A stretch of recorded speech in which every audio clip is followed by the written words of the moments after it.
चलिए जी स्टार्ट करते हैं आज की हमारी पोस्ट रिज़ल्ट ओरिएंटेशन जो है उसको डिस्कस करते हैं। अबाउट द टेक्स्ट क्या है और क्या नहीं है। सबसे पहले ये बुक आपके पास होनी चाहिए बिकॉज़ हमने सारा पढ़ना इस बुक से ही है। और कुछ डिस्कस करते हैं कि इस दफ़ा जो स्प्रिंग 26 का रिज़ल्ट आया है उसमें जो सबसे गंदा रिज़ल्ट जिस सब्जेक्ट का आया है वो कैफ 2 था। तो आर्ट सब्जेक्ट में जो सबसे नीचे है वो कैफ 2 है उसके बाद कैफ 1 है। मतलब जो आपके कैफ के दो सब्जेक्ट्स हैं, कैफ 1 एंड कैफ 2, ये स्टार्टिंग पे दोनों भाई हैं और एंड से भी दोनों का आते हैं भाई आते हैं रिजल्ट में। एक 31% है और एक कौन सा है 32% है। देखिए रिपोर्टिंग का पेपर उसका रिज़ल्ट 30s में समझ आता है कि यार लेंथी पेपर था, सिलेबस नहीं है, कंसेप्चुअल प्रॉब्लम्स जो हैं वो आ रही होंगी। लेकिन टेक्स्ट का रिज़ल्ट इस 31% में डेट इज़ वेरी अलार्मिंग कि इतना गंदा रिज़ल्ट क्यों आया है टेक्स्ट का। मतलब 8 के 8 सब्जेक्ट्स में सबसे गंदा रिज़ल्ट जो है वो कैफ 2 का आया है। इसकी कुछ रीज़न्स जो हैं वो भी आइडेंटिफाई करेंगे और सिलेबस जो है वो आइडेंटिफाई करेंगे क्या है क्या नहीं, और पेपर पैटर्न क्या है। एक तो रीज़न फेलियर की पेपर पैटर्न का चेंज होना भी है बिकॉज इससे पहले एमसीक्यूज़ नहीं होते थे, एमसीक्यूज़ आए हैं, थोड़ा सा उसने ग्रेडिंग को शफल किया है, वो एक रीज़न हो सकती है। लेकिन वो अब एक्सक्यूज़ है आपके जी मैं पेपर में फ़ेल इसलिए हो गया बिकॉज मेरा सिलेबस जो है पहले 3 होता था, अब 4 ग्रेड्स में डिवाइड हो गया, पहले एमसीक्यूज़ नहीं थे अब एमसीक्यूज़ आ गए। ये सारी स्केप गोड है। ये सारा आप क्या कर रहे हैं, आप बहाने तलाश कर रहे हैं अपने फेलियर को जस्टिफाई करने का। फेलियर के रीज़न सिर्फ और सिर्फ एक या दो ही होंगे और उसमें सबसे बड़ी रीज़न होगी भाई तैयारी पूरी नहीं थी। जब हम तैयारी की बात करते हैं तो पूरी तैयारी का मतलब है कि ये सिलेबस जो है ये आपका 100% जो है वो तैयार नहीं था। आपने कुछ ना कुछ हिट एंड ट्रायल मेथड पे कुछ चीज़ें की हुई थी, कुछ चीज़ें नहीं की हुई थी, कुछ आपकी स्टडी जो है वो सिलेक्टिव वे में थी, कुछ आपके एरियाज़ बहुत स्ट्रॉन्ग थे, कुछ एरियाज़ आपके बहुत वीक थे और आप उसी तरह चले गए। साफ सीधी बात है। आप हर एक से झूठ बोल सकते हैं, अपने आप से नहीं भूल सकते। आपको ही पता होता है जो बच्चे फेल होके आते हैं कि उनकी तैयारी कैसी थी, उन्होंने किस तरह का अटैम्प्ट किया है, क्या उनकी शॉर्ट कमिंग्स थी, उनको पता होता है। सिलेबस पूरा था या नहीं था, प्रैक्टिस की थी या नहीं थी, टेस्ट दिए थे या नहीं दिए थे, ये उनको पता होगा। 6 माह की एफ़र्ट्स जो हैं वो एक दिन से डिसाइड करनी है आपने, और वो 6 माह की एफ़र्ट वर्सेस 3 घंटे 15 मिनट है जहाँ पे परफॉर्म करना होता है। तो हमने वो 3 घंटे 15 मिनट के लिए तैयारी की थी कि नहीं की थी, परफॉर्मेंस हमारी क्या थी या क्या नहीं थी, वो देखना होगा। रिज़ल्ट आया, रिज़ल्ट आके कोई 700 प्लस बच्चों के मैसेज के जवाब दिए, कोई 150 बच्चा यहाँ फिज़िकल मिला। जो बच्चा फेल हुआ है जब उससे सवाल करता था तो वो खुद ही जी ठीक है समझ लग गई। वो क्या था भाई, जब आपने तैयारी की तो जी हमने सारा पढ़ा, हमने सारा कुछ किया। जो सारा पढ़ा सारा कुछ किया वो तो आपको ज़बानी आता है, क्या उसको आपने पेपर के ऊपर लिखना सीखा था? तो नो वन, लाइक सबके आंसर होता था भाई नहीं सीखा था। पेपर अटेम्प्ट कैसे करते हैं ये सीखा था? ना सर जी ये भी नहीं किया। अनसीन टेस्ट दिए थे? जी नहीं दिए थे। रिटर्न प्रैक्टिस की थी? जी वो रिटर्न प्रैक्टिस सवाल देख देख के की थी। तो भाई देख के सवाल करने हैं तो आप बीए कर लो, आप सीए में क्या करने आए हो? यहाँ पे तो आप 100 सवाल करते हैं, आपको जो पेपर में आता है वो कौन सा होता है? 101वां होता है। ऐसा है कि नहीं? अगर आप टेक्स्ट के पेपर तैयार करने बैठे हुए हैं और आपने सारे पास पेपर किए हैं, आप स्प्रिंग 26 का सवाल उठा ले, वो अदर देन पास पेपर था, तकरीबन टोटली चेंज था। तो वो जो कंसेप्चुअल लर्निंग है, वो जो कंसेप्ट को हम ठीक करते हैं, क्या वो आपने किया था?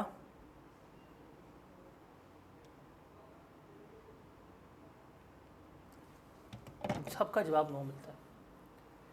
पहला होता है कि जी ईमान से बताते हैं कि जी हमारा सिलेबस जो है वो कवर ही आखिरी महीने में हुआ था।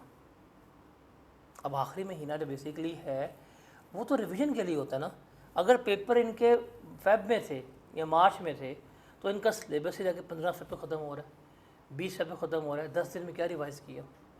पढ़ा है, रिवाइज़ किया, कुछ नहीं पता। जो टॉपिक याद कर लिया, पढ़ लिया, समझ लिया, उसको सवाल कैसे करने हैं, ये सारा कुछ जो है प्रॉब्लम्स होती हैं। ये सारी प्रॉब्लम्स हैं। अगर कोई बच्चा फेल हुआ है, अगर वो आइडेंटिफाई करने की बात करे, वो डीब्रीफ करे अपने आप को, तो उसको रीज़न चलती है पता। साफ सीधी बात है, आप पीआरसी में या कैफ में है, पेपर पास करने के लिए पढ़ना पड़ता है। अब पढ़ने का मतलब क्या है कि भाई आप एक टॉपिक को क्लास ले लिए, लेक्चर ले लिए, अब उसको प्रैक्टिस तो करना है, उसको देखना है, उसको सीखना है, उसमें क्या है क्या नहीं है कैसे नहीं है, किस तरह लेके चलेंगे, वो नहीं करते हम लोग। हम ज़बानी याद कर लेते हैं, हमें लिखना नहीं आता। मैं हमेशा कहता हूँ कि जिस बच्चा फ़ेल होता है ना, आप उससे ज़बानी सवाल पूछे ना, बोल के बताने में सारा कुछ सही बताएगा। वही चीज़ जो वो बोल के बता रहा है, जब उसको लिखनी पड़ेगी सारी गलत करेगा। ये आपसे होता है अक्सर। तो ये कुछ चीज़ें हैं जो आपको ओवरकम करनी पड़ेंगी। देखें, साफ सीधी बात है, कंपटीशन भी बहुत स्ट्रॉन्ग होता जा रहा है आहिस्ता आहिस्ता। फार्म्स के मसाइल, FTS के ये और वो, तो जितनी जल्दी कैफ करेंगे उतना ही आपके लिए क्या होगा, बेहतर होगा। और जल्दी कैफ करने के लिए सिर्फ एक ही चीज़ें हैं जो रिक्वायर्ड है आपको, that is consistent effort. That is consistent effort. Consistent effort का मतलब क्या है कि रोज़ का काम जो है वो आपने रोज़ करना है। हम ये भी नहीं करते।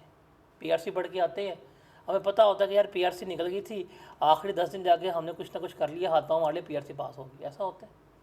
यहाँ ऐसा नहीं होता। हम यहाँ पे क्लासेस लेंगे, उसको रिवाइज़ नहीं करेंगे, उसको प्रिपेयर नहीं करेंगे, हम उसको रखेंगे पेंडिंग करके, किस महीने के लिए, आखिरी महीने के लिए, बाद में देखी जाएगी, जो होगा देखी जाएगी। फिर जो होता है ना एंड पे जाके, वो हमसे देखा नहीं आता कि यार क्या हो गया क्या नहीं हो गया। तो बेहतर है कि कंसिस्टेंट रहें, और consistency comes from daily regularity. अब CA में क्या ज़्यादा पढ़ना पड़ता है? The answer is no. मैं कभी भी इस चीज़ का एडवोकेट नहीं हूँ कि आप CA में आए हैं और आप अपना दिन रात भूल के बैठ गए हैं, 15-15 घंटे पढ़ रहे हैं, आंखें सूज गई हैं और बस ज़िंदगी मौत का सवाल है। ऐसा नहीं होता। आपको रोज़ डेली का काम जो है वो क्या करना है, वो डेली करना है। और जितनी क्लास की ड्यूरेशन होती है सिर्फ उतना ही आपको जाके घर में पढ़ना है। जो क्लास में काम हुआ है आपने वही काम जाके क्या करना है, घर में करना है। जितना क्लास में पढ़ा है उससे क्या करना है, घर में रोज़ रिवाइज करना है। If that is your approach, आप रोज़ का काम रोज़ कर रहे हैं, अगर क्लास आपकी 1 घंटे की है तो 1 घंटा ही पढ़ना है आपने। अगर आपकी क्लास 2 घंटे की है, 2 घंटे पढ़ना है। तो बेसिकली वो जो होता है ना, बचपन में हम सीख के आते रहे हैं, क्लास वर्क इज़ होमवर्क, अगर वो वाला आपका सीन है, आपका पेपर पास हो जाएगा। अगर टेक्स्ट की बात करें तो मैं बिलीव करता हूँ कि पूरे कैफ में सबसे जो डिफाइंड सिलेबस है पेपर के पर्सपेक्टिव पे, वो आपका यही है। सबसे डिफाइंड सिलेबस है जिसमें से मार्क्स सिक्योर करना, पेपर को पास करना सबसे ज़्यादा आसान है, क्योंकि आपका सिलेबस उसने 4 ग्रेड्स में डिवाइड किया हुआ है, grade A, grade B, grade C और ग्रेड D। सर ये ग्रेड A की वेटेज जो है वो 5 से 10 नंबर की है। एग्जामिनर ने मिनिमम इसमें से 5 नंबर का पूछना है, मैक्सिमम उसने इसमें से 10 नंबर का पूछना है, और ऑन एवरेज वो इसमें से कितने मार्क्स का पूछ रहा होता है, 8 मार्क्स का पूछ रहा होता है। आप 2000 शुरू करें 15 से और 26 तक के पेपर निकाल लें, हर अटैम्प्ट में एग्जामिनर ने 8 नंबर में से 6 नंबर के दरमियान ये चीज़ पूछा है। इसमें 3 चैप्टर सिर्फ आते हैं जो हमारी बुक के लास्ट बनते हैं, दैट इज़ 22, 23, 24, 25 जो है वो इसमें आते हैं। और ये चैप्टर्स पता कौन से हैं, जो आप PRC में पढ़ के हैं। क्या आप PRC में पढ़ के आए डायरेक्ट टैक्स क्या होता है? क्या PRC में पढ़ा इनडायरेक्ट टैक्स क्या होता है? क्या PRC में कैनन्स ऑफ टैक्सेशन पढ़ा हुआ है आप लोगों ने? ये वही चीज़ें जो हैं उससे मिलती जुलती जो है यहाँ पे आती हैं। ये स्ट्रेट फॉरवर्ड एरिया।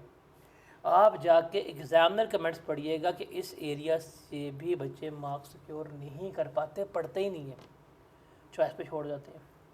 फिर यहाँ पे आपका एक एरिया आता है डैट इज़ सेल्स टैक्स, जो ग्रेड नंबर D है आपका। इस सेल्स टैक्स का वेटेज 20 से 30 नंबर है और ICAP के एग्जामिनर ने ये पूछना ही पूछना है। इस सेल्स टैक्स में से ऑन एवरेज जो है वो आपको 28 मार्क्स का पेपर जो है वो आता ही आता है। और इसमें एक आपको न्यूमेरिकल आएगा, एक आपको इसमें थ्योरेटिकल क्वेश्चन आएगा। जब आपको पता है कि इसमें से 28 नंबर का पेपर आना है, बच्चों का ये होता ही नहीं है। बच्चों का यही एरिया बहुत वीकस्ट होता है। अब देखिए ना, 2 एरिया हैं, 8 यहाँ से, 28 यहाँ से, सिर्फ 36 नंबर जो हैं ये सिर्फ इन दो एरियाज़ में से आते हैं।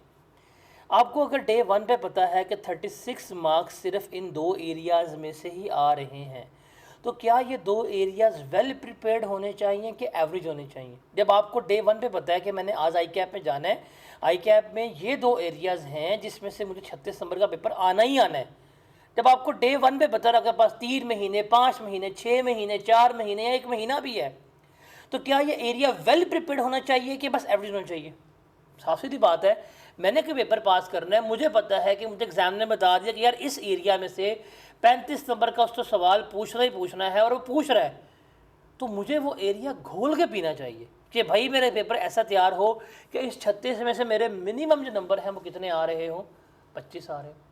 25 से कम ना, हालांकि फिर भी हमने 10 नंबर का मार्जिन रखा है, वो भी लूज होने चाहिए, लेकिन 25 नंबर जो हैं वो क्या होने चाहिए, यहाँ से सिक्योर होने चाहिए। लेकिन क्या होता है, आप एग्जामिनर कमेंट्स आएंगे, पढ़िएगा, बच्चों का सेल्स टैक्स ही क्या होगा, वीक होगा, न्यूमेरिकल्स नहीं आते होंगे।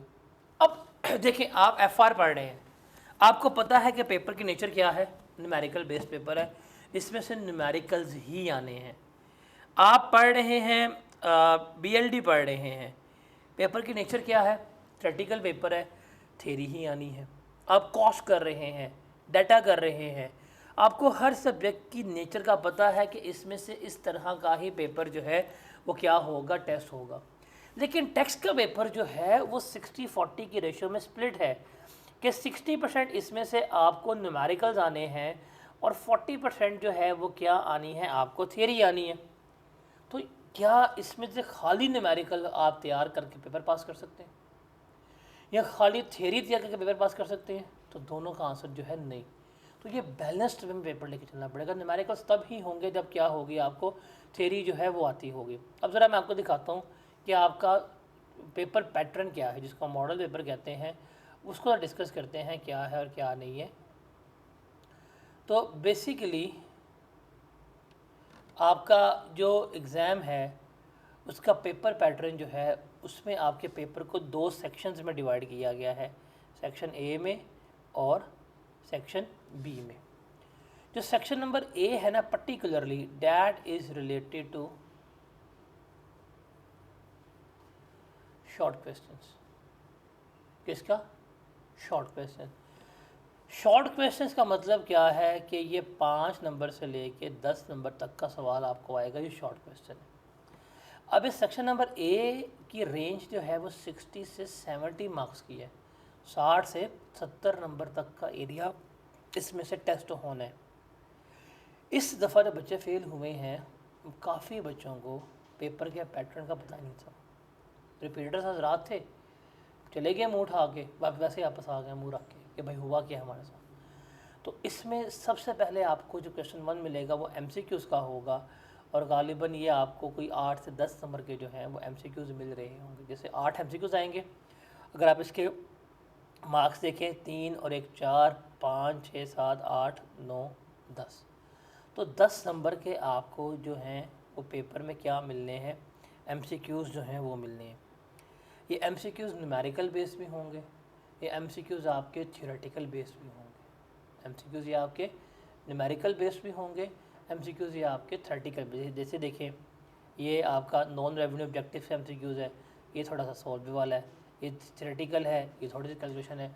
तो 10 नंबर का तो आपको MCQs मिलने हैं। MCQs बेसिकली मुफ्त के नंबर होते हैं, फ्री के नंबर होते हैं, लेकिन इसमें से बच्चों के नंबर आते ही नहीं है, पूछ के तुक्के मार के वो भी फेल हो जाते हैं। तो हालांकि एटलीस्ट जिससे पूछ रहे हो, देखो बंदा भी तुम्हारा दोस्त ही है, अगर तुम्हें नहीं आते तुम्हारे दोस्त को आते होंगे, तो इसलिए MCQs में प्रॉब्लम आती है। अब उसके बाद देखें, आपको एक शॉर्ट क्वेश्चन मिल जाएगा, 12 नंबर का मिला, ये न्यूमेरिकल बेस्ड क्वेश्चन है।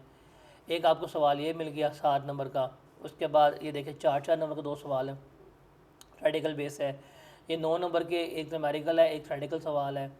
फिर ये 10 नंबर के 2 सवाल आए हुए हैं थ्योरेटिकल। फिर क्वेश्चन नंबर 6 जो है ये भी कौन सा है, आपका थ्योरेटिकल सवाल है। फिर सेक्शन नंबर बी जो है ना, बेसिकली ये है लॉन्ग क्वेश्चंस का। इसमें से क्या आने हैं आपके लॉन्ग क्वेश्चन। लॉन्ग क्वेश्चन 2 आने हैं। एक आपको सेल्स टैक्स का न्यूमेरिकल जो है वो आना है, जिसकी वेटेज जो है तकरीबन होगी, अल्लाह भला करे, 18 नंबर की। तो 16 से 18 नंबर का आपको सेल्स टैक्स का लॉन्ग न्यूमेरिकल मिलना है, और एक आपको न्यूमेरिकल मिलना है इनकम टैक्स का बिजनेस का, जो 18 से 20 मार्क्स का होगा। तो ये पेपर में डिवीजन है। अब इस मॉडल पेपर की बेस पे देखते हैं कि न्यूमेरिकल्स कितने मार्क्स के इस मॉडल पेपर में। 16 नंबर का न्यूमेरिकल हो गया, उसके बाद 19 नंबर का ये न्यूमेरिकल हो गया। कितने हो? 16 19 35 35 ये हो गए। उसके बाद 3 नंबर का ये न्यूमेरिकल है, 35 और 3 38, 38 और 7 45, 45 और 12 57।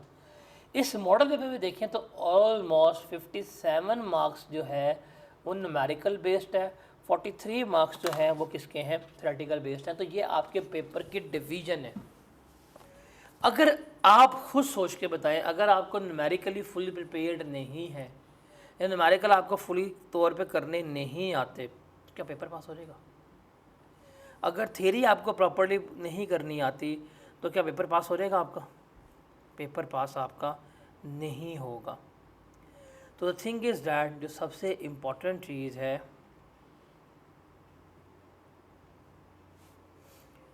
कि न्यूमेरिकली भी तैयार हो और थ्योरेटिकली भी पेपर तैयार करना है। प्रॉब्लम कहाँ है? कहाँ लैग करते हैं? थ्योरी में। वो जो 47 नंबर का या 43 नंबर का एरिया है ना, बच्चों को आता ही नहीं है, बच्चों को लिखना नहीं आता। तो लिखना जो है that is the basic problem for the students, जिसको हम क्या कहते हैं? ड्राफ्टिंग कहते हैं। जिसके लिए हम क्या वर्ड इस्तेमाल करते हैं? ड्राफ्टिंग। ड्राफ्टिंग का मतलब क्या है? कि सवाल को लिखना। जैसे डायरेक्ट टैक्स क्या होता है? डायरेक्ट टैक्स क्या होता है? जो डायरेक्ट चीज़ों पर टैक्स लगता है।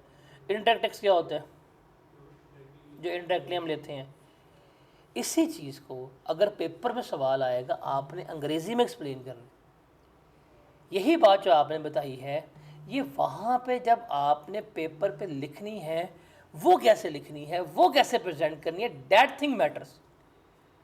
ये हमें नहीं आती। अब डायरेक्ट टैक्स क्या है? जिस भाई जी, डायरेक्ट टैक्स वो होता है जो हम आपकी इनकम आपके एसेट्स पे लगाते हैं, इसको हम क्या कहते हैं? डायरेक्ट टैक्स कहते हैं। तो ठीक है, अब इसी चीज़ को अंग्रेज़ी में क्यों नहीं लिखा जाता? इसी चीज़ को अंग्रेज़ी में लिखना, अंग्रेज़ी में एक्सप्लेन करना, दैट इज़ द थिंग। ज़बानी तो सही बताओगे आप, बट वहाँ 3 घंटे 15 मिनट में इस जो दिमाग में चीज़ है, इसको पेपर पे लिख के बताना इस आर्ट है। और यहाँ मेजॉरिटी बच्चे क्या कर रहे हैं? लैक जो है वो कर रहे होते हैं। तो ये आपका सिलेबस है, जिसमें से सेल्स टैक्स का एरिया है, बेसिक्स का एरिया है, और ये इनकम टैक्स का एरिया है।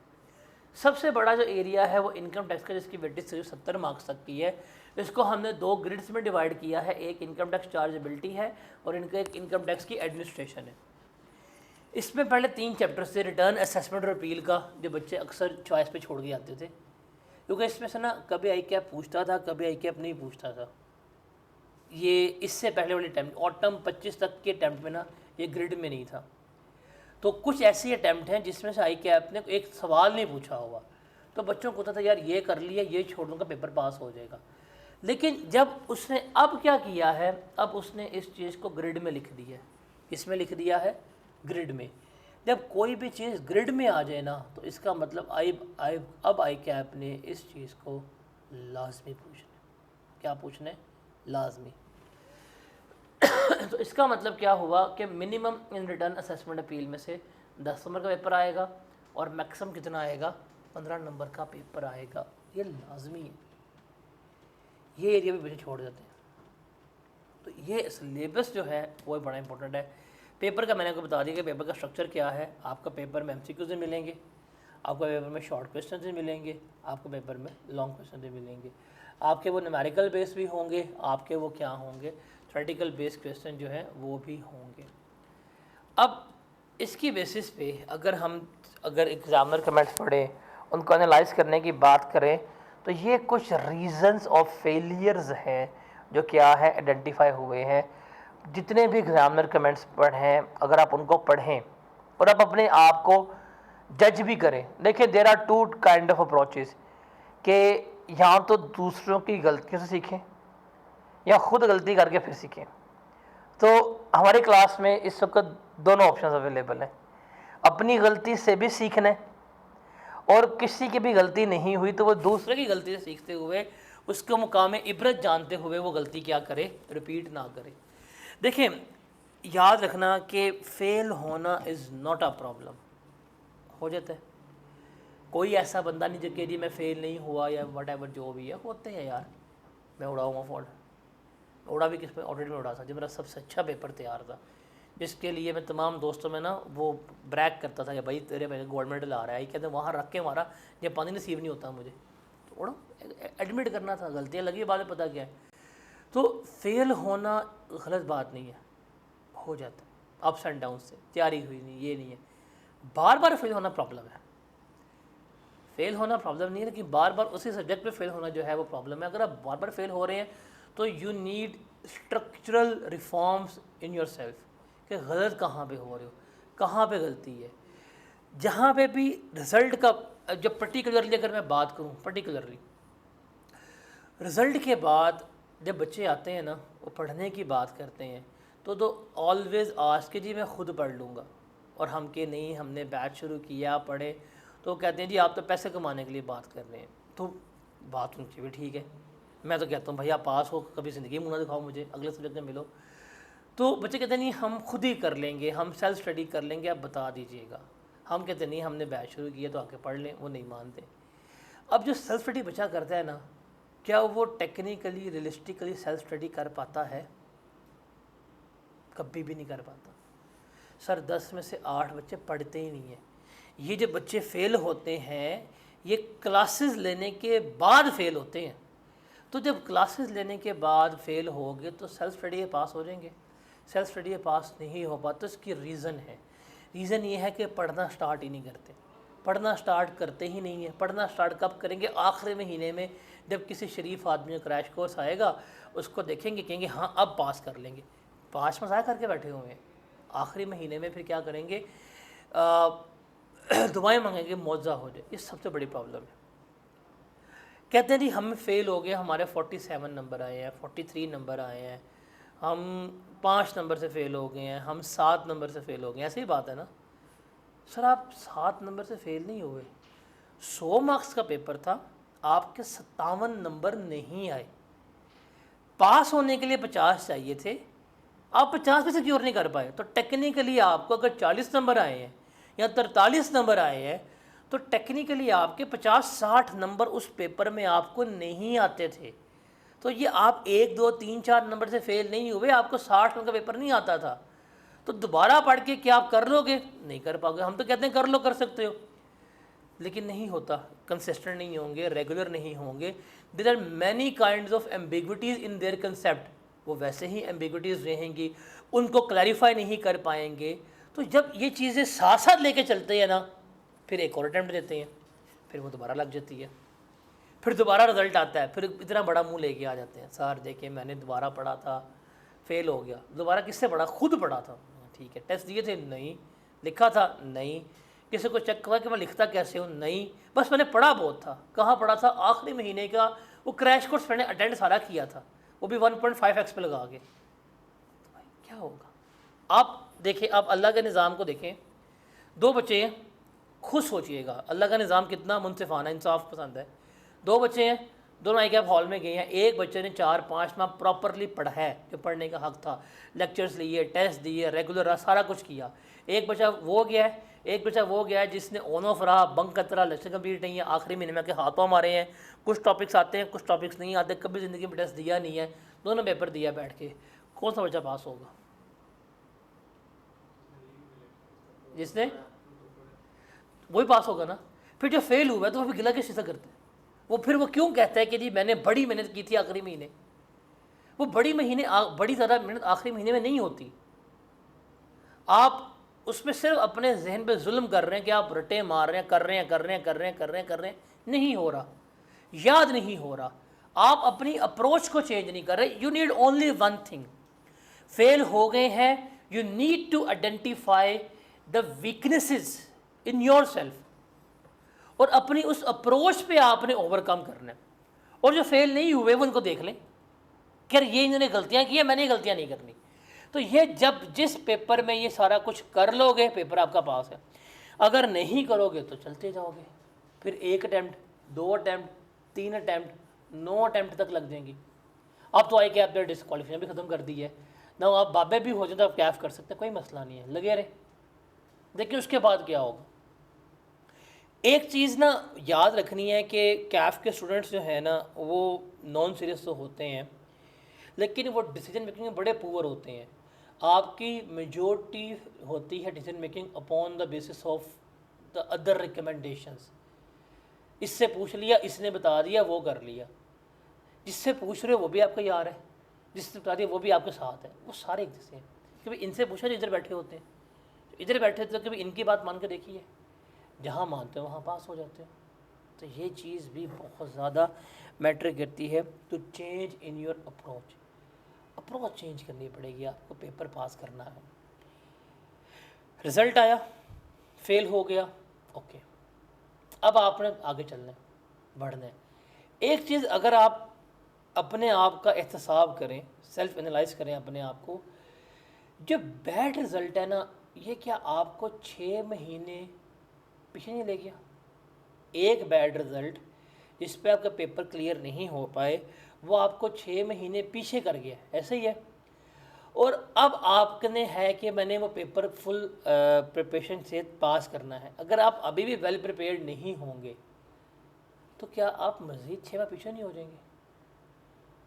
तो ये ना बहुत बड़ी अपॉर्चुनिटी कॉस्ट हम देख रहे होते हैं कि रिज़ल्ट आ गया, ख़ुद पढ़ना है, क्लासेस लेनी है, लेक्चर्स लेनी है, क्लासेस में कंसिस्टेंट रहना है नहीं रहना, ये सारे फैक्टर्स को वर्सेस करें 6 महीने, which thing is important for you, फिर फैसला करें आप।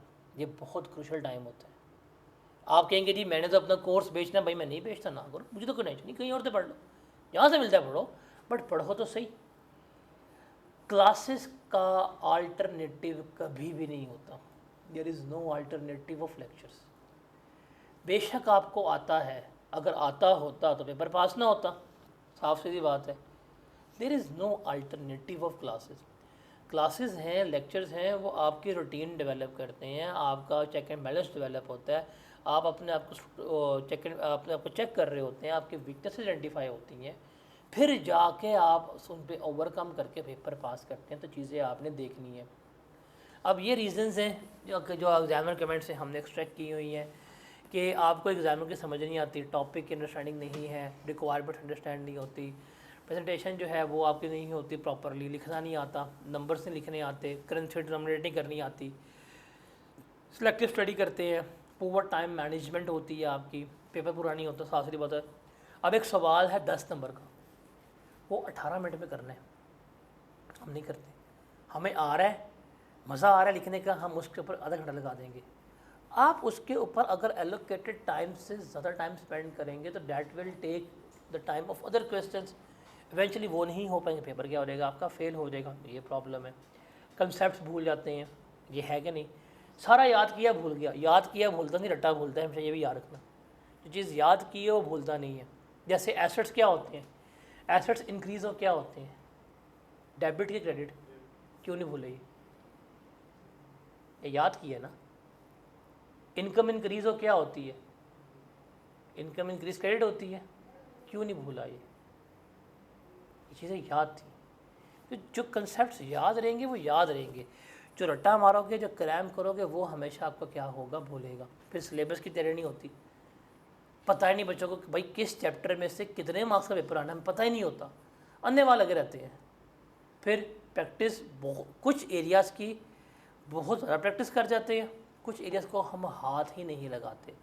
तो ये कुछ रीजंस ऑफ फेलियर हैं, अगर हम इनको ओवरकम कर लें हमारा पेपर जो है पास हो जाएगा। अगर हम नहीं ओवरकम करेंगे हमारा पेपर पास नहीं होगा। अब इनको करना कैसे ओवरकम, मेरा रोल क्या है भाई, आपके पास ये बुक होनी चाहिए। इस बुक में ये बुक स्लाइड्स की फॉर्म में, जो स्लाइड्स पढ़ानी है, आप अगर बुक के चैप्टर खोलेंगे, हर चैप्टर के एंड पे समरी दी हुई है, हर चैप्टर के एंड पे न्यूमेरिकल शीट्स जो हैं वो गिवन है। चीज़ों को रिटेन कैसे करना है उसमें जितना मैं सपोर्ट कर सकता हूँ मैंने की है। अब कुछ चीज़ें आप पे याद आपने रखना है, थेरी आपने याद करनी है, वो आपके ऊपर है, कैसे याद करनी है वो बताऊँगा। टेस्ट देने हैं, रेगुलर रहना है, मैक्सिमम अपने नोट्स बनाएं, स्क्रीनशॉट ले लें, तस्वीर खींच लेंगे, अगले 100 साल तक आप वो तस्वीर देख ही नहीं पाएंगे कि आपने कोई तस्वीर ली भी थी, ऐसा है कि नहीं। Make your own notes, make your own register, उसके बेसिस पे आप करेंगे तो फिर आप क्या करेंगे, आपका पेपर जो है वो कामयाब हो जाएगा। तो that is all about orientation कि ये कुछ चीज़ें हैं। सेलेक्टिव स्टडी आपने कभी भी नहीं करनी, रोज़ का 1 घंटा आफ्टर क्लास देना है। आखिरी महीना आपका 17 अगस्त का पेपर है, 20 जुलाई के बाद सिलेबस कंप्लीट होना चाहिए और हमारा सिलेबस वाइंडिंग का डेट भी 20 जुलाई है। तो उससे पहले 17 तक मैंने कर देने, 17 जुलाई को पेपर वाइंड अप करना है, बिकॉज आपका पेपर जो है 17 अगस्त को है, तो 1 महीना आपके पास होना चाहिए, उसमें रिवीजन हो, नॉट सिलेबस कवरेज हो रहा हो, लेक्चर पेंडिंग ना हो। टेस्ट लाजमी देने हैं, आते हैं नहीं आते, कम आते हैं ज़्यादा आते हैं, you have to give the test. Test के बगैर जान नहीं छोड़नी। या टेस्ट में क्या होता है, फेल हो जाओगे, 2 नंबर आएंगे, 3 नंबर आओगे, 2 जूते पड़ जाएंगे, 3 दिन मजाक उड़ देगा। एटलीस्ट कुछ सीखोगा सही कि ये मेरी गलती थी। उस टेस्ट का वो तो लो प्रेशर, वो टेस्ट का प्रेशर ही आपको एग्ज़ाम प्रेशर क्या करेगा, मैनेज करने में हेल्प करेगा। ठीक है। और कुछ लोगों पे कुछ फॉरम्स को अवॉइड करने, स्पेशली फेसबुक, उनके कुछ ग्रुप्स जिनका नाम मुझे CA एम्बेसडर ग्रुप होना चाहिए ना, वहाँ पे जाकर ना मशवरे लेने से अवॉइड करने। जो मशवरा दे रहा होगा ना एनोनिमस पार्टिसिपेंट, उसका PRC उड़ा होगा और आपको सिर्फ एडवाइस दे रहा होगा, ये फैक्ट है। मार्केटिंग ग्रुप्स बैठे होते हैं, हमेशा उनसे मशवरा लें जो आपके क्लोज्ड वंस हैं, जिन पे आपको एतबार है कि वो सिंसियर एडवाइस देंगे। जो होता है ना CA का यार, जो दोस्त होता है, वो सबसे बड़ा दुश्मन होता है, सांप होता है सांप, ये फैक्ट है। वो कभी आपको सही मशवरा नहीं देगा, वो वाला आपकी अपनी लाइफ है। बट ये कुछ चीज़ें हैं जो आपने क्या करनी होंगी, ओवरकम करनी होंगी if you need to clear this subject. तो कल से हम शुरू करेंगे बेसिक्स, इनकम टैक्स और सेल्स टैक्स। सिलेबस हमने इंशाल्लाह 20 जुलाई को वाइंड अप कर देना। अभी पता नहीं जुम्मा हफ्ता ऑन हुआ कि नहीं हुआ, ऑफ ही है अभी भी, तो फ्राइडे सैटरडे चूँकि ऑफ ही है, तो वो 2 दिन हम फिर रिकॉर्डिंग में जाया करेंगे, और जो पहले 4 दिन है उसमें क्लास फिजिकल हुआ करेगी। तो अभी classes 6 days in a week जो है वो चला करेंगी। करना क्या है, आपके पास एक रजिस्टर हो जो टैक्स का, अगर कोई पुराना रजिस्टर, पुरानी किताब है, फेंक दो। पुरानी किताब फेल हो जाए कभी नहीं देखनी चाहिए, उसको पढ़ने का दिल ही नहीं करता, मौत पड़ती है। चैप्टर खोलते हैं, इस पर लिखा हुआ ये तो मुझे आता है, वो नहीं आता। रजिस्टर हो, बुक हो और कैलकुलेटर और पेन। इस सब्जेक्ट में आप अगर कैलकुलेटर के बगैर आए हैं तो लेने क्या आए हैं, न्यूमेरिकल बेस्ड सब्जेक्ट है। तो ये 4 चीज़ें आपके पास होनी चाहिए, और आने की हिम्मत क्लास में। पेपर आपका इंशाल्लाह जो है वो पास हो जाएगा, यू विल एंजॉय। और टैक्स जो है वो एक बहुत प्रैक्टिकल सब्जेक्ट है। आप CA करने आए हैं, आप कल को किसी कंपनी के चार्टर्ड अकाउंटेंट बन जाते हैं, CFO बन जाते हैं, और अगर आपको लोकल टैक्स की नॉलेज ही नहीं है तो उस कंपनी को क्या फ़ायदा आपका। हम जब डिस्कस करेंगे, आगे जाएंगे, हम इनकम टैक्स डिस्कस करेंगे, सेल टैक्स डिस्कस करेंगे। हर इनकम के ऊपर टैक्स है, हर सेल्स के ऊपर टैक्स है, टैक्स की कंप्लाइंस कैसे होती है, कैसे नहीं होती, किस तरह टैक्स का मैकेनिज्म काम करता है। क्योंकि अब कंपनीज़ को एक वो चाहिए बंदा जो सारे काम कर सका हो, उसको टैक्स का पता हो, उस क्वालिटी की इन्फॉर्मेशन हो, वो ERP सेटल कर सके, वो रिव्यू कर सके, अकाउंटिंग की सारी इसको नॉलेज हो। आपको कि टैक्स नहीं आता तो आपका फ्यूचर जो है ना वो भी डामाडोली हो जाएगा। मैं अगर एक कंपनी का मालिक हूँ, मैंने एक CFO हायर करना है, मेरी असम्पशन क्या होगी कि इसको सारे काम आते हो, फिर से मैं क्या दूंगा, 2.5 लाख रुपये पर मंथ दूंगा। ऐसा है कि नहीं, कि कल को कोई टैक्स का मैटर हो कि इसको जा भाई देख के क्या मसला नहीं है। तो टैक्स आपका एक one of the most practical subject है जो आपकी डेली लाइफ से रिलेट करता है। जो कैफ के लेवल का टैक्स है, अगर आपको टैक्स सारा आ जाए, आप इसको सारा अगर सीख लें, आप रिटर्न्स फाइल कर सकते हैं। अगर आप ग्रेजुएट हैं, ग्रेजुएशन की हुई है, और जाके आप टेस्ट दे के सर्टिफिकेट ले लें ITR का, आप टैक्स कंसल्टेंट बन सकते हैं, सैलरीड बंदे के रिटर्न्स फाइल कर सकते हैं। थोड़ा सा आपको पोर्टल सिखा दूँ तो आप जाके सेल्स टैक्स रिटर्न्स भी फाइल कर सकते हैं। तो ये प्रैक्टिकल सब्जेक्ट है। सुबह उठ के आप आए हैं, टूथब्रश किया है, तो उस टूथब्रश के ऊपर जो टैक्स पे किया है वहाँ से लेके जो आपने पोर्टल ख़रीद के आगे 5 बच्चों को बेच के पैसे कमाए हैं वहाँ तक जो आपको इनकम आई, जो टैक्सेस वगैरह हैं, सारा कुछ हमने क्या करना है, यहाँ पे सीखना है। तो ये सारे का सारा आपका हाईली प्रैक्टिकल सब्जेक्ट है, ये कोई वो सब्जेक्ट नहीं है आपका ये जो होता था Bohr atomic model, Rutherford atomic model, एक पढ़ लिया अगला गलत हो गया, ये वो नहीं, सारा प्रैक्टिकल है जो आपकी डेली लाइफ से रिलेट कर रहा होगा। तो इसको सीरियसली लेना है आपने, कंसिस्टेंट रहना है, ताकि हमारा पेपर जो है वो क्या हो जाए, पास हो जाए। तो कल बुक्स के साथ आना है आप लोगों ने, ताकि हम अपना फर्स्ट चैप्टर जो है वो स्टार्ट करें इनकम टैक्स का, और फिर इनकम टैक्स सीधा लेके जाएं यहाँ से। ठीक है।